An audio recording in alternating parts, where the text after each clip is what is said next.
So I just played Ninja Gaiden 2 Black, the ninja who erased his name, and I have to say I was pretty impressed by this game. Now for those who don't know, Ninja Gaiden 2 Black is the newest Ninja Gaiden game, and it's a remaster slash remake of the original Ninja Gaiden 2. And I'm using the term remake very loosely. This game is more of a passionate remaster. The graphics aren't just upscaled like any other remaster. The game has been rebuilt in Unreal Engine 5 with some tweaks to the combat. And as someone who has never played the original, I went in completely blind. And wow, this game was an absolute banger. Now I really like hack and slash games. I played the old God of War games and some of the Devil May Cry games, but I've somehow never picked up a Ninja Gaiden game until now, and I have to say, after playing this, I was definitely missing out on this series. This game has a lot of things that I love from God of War and Devil May Cry. You have the brutal and satisfying and addictive dismemberment like God of War, but you also have the goofy, over-the-top story hijinks like Devil May Cry. And the combat for Ninja Gaiden also requires a little more precision, and the skill gap is quite high. You can definitely get away with button mashing for a majority of the game, and I wasn't the best player since this was my first experience, so I would just spam the same combos. But you will definitely get a lot more enjoyment if you master all the different movesets, and you will score a lot of high combos as a result. And if the gameplay wasn't enough to sell you on this game, then surely the visuals should. The visuals in this game is outright amazing. The leap to Unreal Engine 5 is definitely worth it. I really liked a lot of the vibrant colors, the lighting, and the level of details that went into the environments.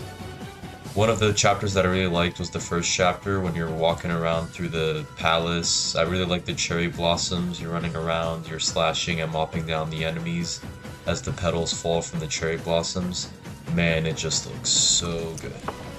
So good. The water effects also look pretty clean and the character models are fresh, they're updated, and they're just great to look at.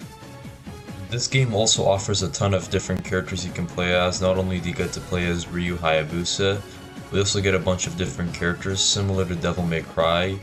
Ryu has a bunch of harem ninja girls. You've got Rachel, Momiji, and Ayane, each with their own unique playstyles and animations. The segments are also short and sweet, so they never really detract from the whole story experience, which I respect. But the best part about this game is easily the combat. It's just fast-paced, fluid, and pure fun. Every kill feels satisfying, and they give Ryu a plethora of weapons for him to use. You also have different types of key moves that you can use, which keeps things nice and fresh.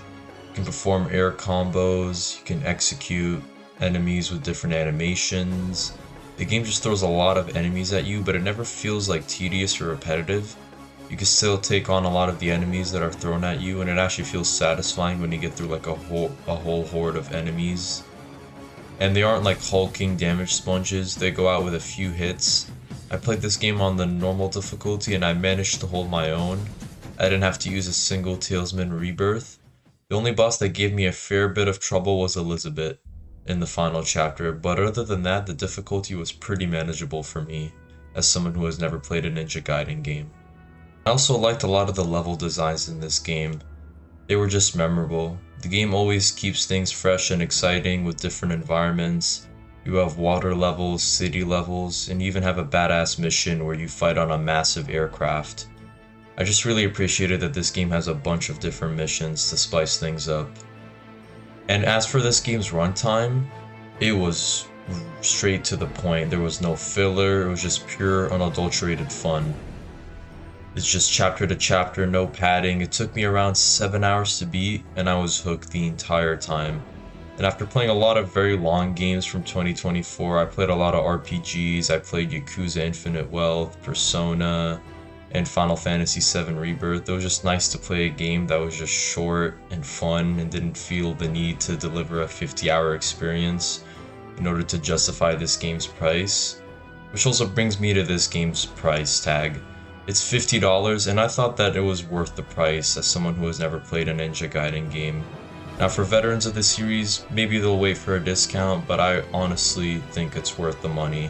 The game also has a ton of replayability, the levels are short and linear, so it's definitely meant to be replayed over and over again. and I really see myself playing this game on the higher difficulties just to see if I can attain the Platinum Trophy for this game. And the game also offers additional missions with the tag missions, which are like challenge maps where you get to fight enemies, and it's just pretty fun. This game just offers a lot of different content that keeps you engaged in this game. And as for my gripes about this game, this is more so to do with Ninja Gaiden 2 itself rather than Ninja Gaiden 2 Black. But I really felt like the final boss was just kind of a letdown. The Archfiend was just a pushover. You dodge a few of his attacks, you spam your ranged weapon at his head, you climb to another area, you hit him again, and it's just rinse and repeat. This was pretty disappointing considering that some of the earlier bosses were just way more fun to fight, and they offered a fair bit of challenge. Surprisingly enough, Elizabeth gave me a harder time in this final chapter than Archfiend, because she was always constantly moving. She forced me to time my attacks and dodges because I just couldn't spam her with the same move. I had to be patient and just wait for an opening. But the final boss for this game was just a little too easy. And even in his second phase, when you fight him on the volcano, you just wait for an opening and then you just unload a bunch of your attacks until he goes down. And another minor nitpick is just the climbing mechanics. Sometimes they felt a little janky, which makes sense since the original Ninja Gaiden 2 was an older game. But sometimes Ryu would just not listen to your input and he would just jump in the wrong direction, which causes you to have to climb the same surface over and over again. But these are just minor nitpicks, they're not deal breakers, they don't ruin the game for me. It's just a couple things that I wanted to mention. And as for the story of this game, I went in blind since this was my first Ninja Gaiden game, but it was easy to follow. Ryu just fights the Black Spider Ninja clan and he stops the evil Archfiend. It's pretty straightforward and simple, and sometimes that's all you need. Obviously it's not going to be as dramatic or story driven as the old God of War games, and that's fine. I'd say the story falls more in line with the Devil May Cry games. It doesn't take itself too seriously, but it knows when to have its awesome moments. Jackpot! I thought the story for this game was pretty serviceable, and I gotta say, after playing this game, I would not be opposed to having more remasters. Yeah, I want more. And while we're at it, if we got a God of War 1 and 2 remaster done with the same effort and passion, that would be amazing. Just seeing Kratos kill all the gods again in Unreal Engine 5, it would just go so hard. Now I'm obviously biased since I haven't played the older Ninja Gaiden games, so maybe my opinion on Ninja Gaiden 2 Black will change when I go back and play the originals. But as of right now, I really enjoyed this game, and I definitely think it's worth the $50. And yeah, I'm officially sold on Ninja Gaiden. I'm gonna definitely be grabbing that Master Collection just to get the full story. And I'm looking forward to Ninja Gaiden 4 when that comes out. So yeah, I guess I'm a Ninja Gaiden fan now. And I'm gonna go ahead and give Ninja Gaiden 2 Black a 7 out of 10.